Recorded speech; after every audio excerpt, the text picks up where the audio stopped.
Indian സൈന്യം തിരിച്ചടിക്കുന്ന കാഴ്ച കൂടിയാണ് കാണുന്നത്. പാകിസ്ഥാൻ ആക്രമണത്തിന് കനത്ത തിരിച്ചടി നൽകുകയാണ് ഇന്ത്യൻ സൈന്യം. പാക് സൈന്യത്തിന്റെ ഒട്ടേറെ സൈനിക പോസ്റ്റുകൾ ഒപ്പം ലോഞ്ച് പാഡും ഇന്ത്യൻ സൈന്യം തകർത്തതായിട്ടുള്ള റിപ്പോർട്ടുകൾ വരുന്നു. ഈ പാകിസ്ഥാൻ ഡ്രോണുകൾ വിക്ഷേപിക്കാൻ ഉപയോഗിച്ചിരുന്ന ലോഞ്ച് പാഡാണ് സൈന്യം തകർത്തത്. ഇന്നലെ ജമ്മുവിലൊക്കെ 100-ലേറെ ഡ്രോണുകളാണ് ഇന്ത്യൻ വ്യോമസേനയ്ക്ക് പ്രതിരോധിക്കേണ്ടതായി വന്നത്.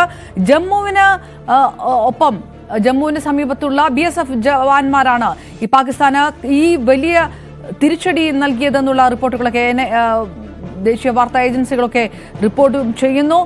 ഏതായാലും TG സൈത്ത് ചേർന്നു. സൈത്ത് ഉറ്റുനോക്കുന്നത് ഇനി ഏതാനും മിനിറ്റുകൾക്കുള്ളിൽ തുടങ്ങുന്ന വാർത്താ സമ്മേളനത്തിലേക്ക് തന്നെ. പക്ഷേ ആ മിനിറ്റിൽ പോലും പാകിസ്ഥാന് ചുട്ട മറുപടി കൊടുക്കുന്നു. സാധാരണക്കാരന്റെ ജീവൻ എടുക്കുന്ന ഷെല്ലാക്രമണം, ഡ്രോൺ ആക്രമണം ഈ രാത്രി മുഴുവൻ, അതിരാവിലെ മുഴുവൻ തുടർന്നുകൊണ്ടിരുന്ന പാകിസ്ഥാന് അതിലും വലിയ നാണയത്തിൽ മറുപടി നൽകിക്കൊണ്ട് ആ ഡ്രോണുകൾ വിക്ഷേപിക്കാൻ ഉപയോഗിച്ച ലോഞ്ച് പാഡ് തന്നെ തകർത്ത് തരിപ്പണമാക്കിക്കൊണ്ടുള്ള പാകിസ്ഥാന്റെ നീക്കം. അതിനിടയിൽ ഉറ്റുനോക്കുന്നു രാജ്യം. എന്താണ് പ്രതിരോധ വിദേശകാര്യ മന്ത്രാലയം രാജ്യത്തോട് അഭിസംബോധന ചെയ്ത് പറയാൻ പോകുന്നതെന്ന്, അതിർത്തിയിൽ സംഭവിക്കുന്നത് എന്താണ് ഈ സമയത്ത്? യെസ് അപർണ, വളരെ പ്രധാനപ്പെട്ടതാണ്. 10:30 വാർത്താ സമ്മേളനം ആരംഭിക്കും. എന്താണ് ഈ കഴിഞ്ഞ ദിവസങ്ങളിൽ നടന്ന നീക്കങ്ങൾ, ഇത് സംബന്ധിച്ച ഇന്ത്യയുടെ നിലപാടടക്കമുള്ള കാര്യങ്ങളിൽ സർക്കാർ ഒരു വ്യക്തത വരുത്തുമെന്ന് തന്നെ നമുക്ക് പ്രതീക്ഷിക്കാം. ഇതിനിടയിൽ മറ്റൊരു പ്രധാനപ്പെട്ട വാർത്ത കൂടി വരികയാണ്. അമേരിക്ക സുപ്രധാനമായ ചില ഇടപെടലുകൾ നടത്തുന്നു എന്നതാണ് ആ വാർത്തയുടെ ചുരുക്കം. അതായത് America state secretary Mark Rubio general മുനീറിനെ, പാകിസ്ഥാൻ പട്ടാള മേധാവിയെ ഫോണിൽ വിളിച്ചതിന് പിന്നാലെ ഇപ്പോൾ അമേരിക്കൻ നയതന്ത്ര സംഘത്തിന് പാകിസ്ഥാനിലേക്കുള്ള യാത്ര നിരോധിച്ചുകൊണ്ട് അമേരിക്ക നിർദ്ദേശം നൽകി എന്നതാണ്. അമേരിക്കൻ നയതന്ത്ര സംഘത്തിന് ഇനി ഇപ്പോൾ പാകിസ്ഥാനിലേക്ക് പോവേണ്ടതില്ല എന്ന നിർദ്ദേശം കൈമാറിക്കഴിഞ്ഞത് എന്നതാണ്. അങ്ങനെയെങ്കിൽ അമേരിക്ക ഈ യുദ്ധത്തിൽ പാകിസ്ഥാനെതിരായ നിലപാടുകൾ എടുക്കുകയാണോ എന്ന സൂചനകൾ കൂടി ഇതിനിടയിൽ പുറത്തു വരികയാണ്. ശക്തമായ അന്താരാഷ്ട്ര സമ്മർദ്ദം ഉയരുകയാണ്. ഇരു രാജ്യങ്ങൾമേലും ആ സമ്മർദ്ദം ഉയരുന്നുണ്ട്. ചൈനയുടെ നിലപാടുകളും പുറത്തു വരികയാണ്. ചൈനയും ഇരു രാജ്യങ്ങളോടും സംയമനം പാലിക്കണമെന്നും ഏറ്റുമുട്ടൽ അവസാനിപ്പിച്ച് രാഷ്ട്രീയപരമായ പരിഹാരം ഇക്കാര്യത്തിൽ ഉണ്ടാക്കണമെന്ന ആവശ്യവും മുന്നോട്ട് വെച്ചിട്ടുണ്ട്. ഇതിനിടയിൽ അമേരിക്ക പാകിസ്ഥാന് മേൽ വലിയ സമ്മർദ്ദം ഉയർത്തുകയാണ്. ഇതിൽ ഏറ്റവും പ്രത്യേകത 2 കാര്യങ്ങളിലാണ്. ഒന്ന്, American state secretary, US state secretary Mark Rubio അവിടെ പാകിസ്ഥാൻ പട്ടാള മേധാവിയെ ടെലിഫോണിൽ വിളിച്ച് ഈ വിഷയത്തിൽ പരിഹാരമുണ്ടാവണം എന്ന് ആവശ്യപ്പെട്ടതിന് പിന്നാലെ ഇപ്പോൾ പാകിസ്ഥാനിലേക്കുള്ള നയതന്ത്ര സംഘത്തിൻ്റെ യാത്രയ്ക്ക് നിരോധനവും ഏർപ്പെടുത്തി അമേരിക്ക എന്ന പ്രധാനപ്പെട്ട കാര്യം കൂടി വരുന്നുണ്ട്. അങ്ങനെയെങ്കിൽ ഇക്കാര്യത്തിൽ അമേരിക്ക ഉയർത്തുന്നത് ശക്തമായ സമ്മർദ്ദമാണ്. ആ സമ്മർദ്ദം ഏറ്റവും നേരിടേണ്ടി വരുന്നത് പാകിസ്ഥാന് മേൽ തന്നെയാണ് എന്നതാണ് സാഹചര്യം. അങ്ങനെ അന്താരാഷ്ട്ര തലത്തിലും വിവിധ രാജ്യങ്ങളുടെ ഇടപെടലുകൾ പലതരത്തിലായി ഉണ്ടാവുന്നുണ്ട്. ചൈന തുടക്കം മുതൽ ഈ വിഷയത്തിൽ പാകിസ്ഥാൻ പക്ഷ നിലപാടെടുത്തിട്ടുണ്ട് എന്ന സൂചനകൾ വന്നിരുന്നു. ഇത്തവണ പക്ഷേ ചൈന എടുക്കുന്ന നിലപാട് ഇരു രാജ്യങ്ങളോടും സമീപനം പാലിക്കണമെന്നും രാഷ്ട്രീയ പരിഹാരമുണ്ടാകണമെന്നും നിർദ്ദേശമാണ് മുന്നോട്ട് വയ്ക്കുന്നത്. ആ തരത്തിലേക്ക് സാഹചര്യങ്ങൾ നീളുകയാണ്. എന്തായാലും നയതന്ത്ര തലത്തിൽ വിദേശ രാജ്യങ്ങളുടെ അടക്കം വലിയ സമ്മർദ്ദമുയരുന്നുണ്ട്. ഇന്ത്യയുടെ നീക്കവും ഇന്ത്യയുടെ നിലപാടും ഇങ്ങനെയാണ്. ഇന്ത്യ നടത്തുന്ന ഓപ്പറേഷൻ സിന്ദൂർ എന്ന ഓപ്പറേഷന് പിന്നിൽ ഏതെങ്കിലും രാജ്യത്തിൻ്റെ പരമാധികാരത്തിന് മേലുള്ള കടന്നുകയറ്റമോ, സൈനിക ശക്തി ഇല്ലാതാക്കാനോ, സാമ്പത്തിക ശക്തി ഇല്ലാതാക്കാനോ, ഏതെങ്കിലും ഭൂവിഭാഗം പിടിച്ചെടുക്കാനോ അല്ല. കാശ്മീർ വിഷയവുമായി ബന്ധപ്പെട്ടതല്ല, മറിച്ച് ഭീകരവാദത്തിനെതിരാണ് ഇന്ത്യയുടെ പോരാട്ടം. പെഹൽഗാം അടക്കമുള്ള വിഷയങ്ങളിൽ തീവ്രവാദികളെ സംരക്ഷിക്കുന്ന നിലപാടാണ് പാകിസ്ഥാൻ സ്വീകരിച്ചത്. ഈ നിലപാട് തിരുത്തണമെന്ന് പലവട്ടം ആവശ്യപ്പെട്ടെങ്കിൽ കൂടിയും പാകിസ്ഥാൻ അതിന് തയ്യാറായില്ല. ഈ ഘട്ടത്തിലാണ് കടന്നാക്രമണത്തിന് ഇന്ത്യക്ക് തയ്യാറാവേണ്ടത് വന്നത് എന്നതാണ് ഇക്കാര്യത്തിൽ ഇന്ത്യയുടെ സുവ്യക്തമായ നിലപാട്. ആ നിലപാട് ഒന്നുകൂടി ആവർത്തിക്കും. ലോകത്തെ പല വിദേശ രാജ്യങ്ങളും പ്രധാനപ്പെട്ട സാമ്പത്തിക ശക്തി അടക്കം ഈ തീവ്രവാദത്തിൻ്റെ പാർശ്വഫലങ്ങൾ അനുഭവിക്കുന്നതാണ്.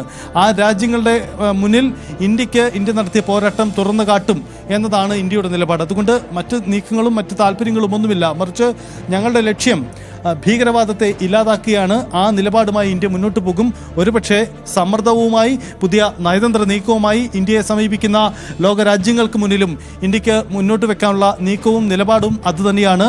ഡോക്ടർ എസ് ജയശങ്കർ അദ്ദേഹം പലവട്ടം വിദേശ രാജ്യങ്ങളുമായി സംസാരിക്കുമ്പോൾ ഇക്കാര്യം വ്യക്തമാക്കിയിട്ടുണ്ട്.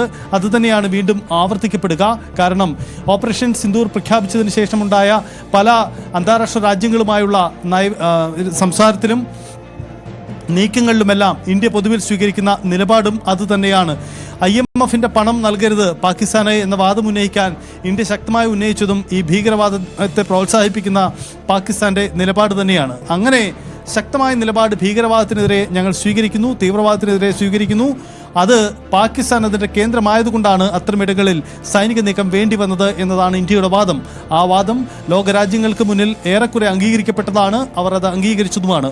ഇതാ വീണ്ടും മാധ്യമങ്ങളെ കണ്ട് പ്രതിരോധ വകുപ്പും ഒപ്പം വിദേശകാര്യ വകുപ്പും സംയുക്തമായി നിലപാടറിയിക്കുകയാണ്. ഇന്നലെ നടന്ന സൈനിക നീക്കവും അതിൻ്റെ തുടർ നടപടികളും സർക്കാർ തന്നെ വിശദീകരിക്കാൻ പോവുകയാണ്. അല്പസമയത്തിനുള്ളിൽ വാർത്താ സമ്മേളനം ആരംഭിക്കും. അതിനുള്ള ഒരുക്കങ്ങളെല്ലാം അവിടെ പൂർണ്ണമായിട്ടുണ്ട്. കഴിഞ്ഞ ദിവസത്തെ അതേ ടീം തന്നെയാണ് ഇന്നും മാധ്യമങ്ങളെ കാണാൻ എത്തുക. വിദേശകാര്യ സെക്രട്ടറി ഉണ്ടാവും, ഒപ്പം തന്നെ വ്യോമിക സിംഗും ഒപ്പം തന്നെ സോഫിയ ഖുറേഷിയും തന്നെ മാധ്യമങ്ങളെ കണ്ട് കാര്യങ്ങൾ വിശദീകരിക്കും. ഉറ്റുനോക്കുന്നു വ്യോമ സേനയുടേതടക്കം നിലപാടുകൾ വ്യക്തമാക്കിക്കൊണ്ടുള്ള വാർത്താ സമ്മേളനത്തിലേക്ക് കടക്കുമ്പോൾ പ്രതിരോധ വിദേശകാര്യ മന്ത്രാലയവും പ്രതിരോധ മന്ത്രാലയവും സംയുക്തമായിട്ടുള്ള വാർത്താ സമ്മേളനത്തിലേക്കാണ് കടക്കുന്നത്. പലതരത്തിലുള്ള ആരോപണങ്ങൾ പാകിസ്ഥാന്റെ ഭാഗത്തുനിന്ന്. ഇന്ത്യയുടെ എയർ ഡിഫൻസ് സിസ്റ്റം തകർത്തെന്ന് പാകിസ്ഥാൻ, S-400 ഇന്ത്യയുടെ സുദർശന ചക്ര നശിപ്പിച്ച് എന്നുള്ള അവകാശവാദം പാകിസ്ഥാന്റെ ഭാഗത്തുനിന്ന്. ഈ ആരോപണം പരിപൂർണമായിട്ട് ഇന്ത്യൻ സേന തള്ളിക്കളയുകയും ചെയ്തിട്ടുണ്ട്. പലതരത്തിലുള്ള ആരോപണങ്ങൾ പാകിസ്ഥാന്റെ ഭാഗത്തുനിന്ന്. പതറുമ്പോൾ രക്ഷപ്പെടാൻ, മുഖം രക്ഷിക്കാൻ പലതരത്തിലുള്ള കള്ളക്കഥകൾ പാകിസ്ഥാൻ മെനഞ്ഞുണ്ടാക്കി. അത് ഇന്നലെ അമൃത്സറിൽ ആക്രമണം നടത്തിയത് ഇന്ത്യ സ്വയമാണ് എന്നതടക്കമുള്ള നട്ടാൽ കുരുക്കാത്ത നുണകൾ വരെ പാകിസ്ഥാൻ പടച്ചുവിടുകയുണ്ടായി. എല്ലാത്തിനുള്ള ഒരു മറുപടി കൂടി ഈ വാർത്താ സമ്മേളനത്തിൽ ഉണ്ടാകും. പ്രധാനമായും വ്യോമപാത അടച്ചിട്ടുണ്ട് പാകിസ്ഥാൻ. അതുകൊണ്ട് തന്നെ ഈ സമയത്ത് കൂടിയാണ് ഈ വാർത്താ സമ്മേളനം ഉണ്ടാകുന്നത്. പാകിസ്ഥാന്റെ സൈനിക നീക്കം ബുനിയാനു മർസൂസ് പാകിസ്ഥാൻ പ്രഖ്യാപിച്ചിരിക്കുന്നു. അതോടൊപ്പം തന്നെ ഇന്നലെയൊക്കെ ജമ്മുവിലും മറ്റ് സ്ഥലങ്ങളിലേക്കും നിരന്തരം നടത്തിയ ഡ്രോൺ ആക്രമണം, അതുമായി ബന്ധപ്പെട്ടും എന്ത് നിലപാടാണ് സേന സ്വീകരിച്ചത് എന്നുകൂടി വിശദമാക്കുന്നതായിരിക്കും വാർത്താ സമ്മേളനം എന്ന് കരുതുന്നു. ഇപ്പോൾ വരുന്ന പുതിയൊരു വാർത്ത, IMF ഇന്നലെ പാകിസ്ഥാന് വായ്പ അനുവദിച്ചുകൊണ്ടുള്ള ഒരു തീരുമാനത്തിലേക്ക് കടന്നിരുന്നു. ഇന്ത്യ അതിൽ വിയോജിപ്പ് രേഖപ്പെടുത്തുകയും ചെയ്തു. വീണ്ടും അതിൽ എതിരെ ഇന്ത്യ IMF-നെ സമീപിക്കുമെന്നാണ് അറിയുന്നത്. ഇന്നലെ തന്നെ ഇന്ത്യ വ്യക്തമാക്കിയതാണ്, ആ തരത്തിലുള്ള വായ്പാ അനുമതി നൽകിയാൽ പാകിസ്ഥാൻ അത് ഭീകരവാദത്തിനായി പ്രയോഗിക്കും എന്നുള്ളത്.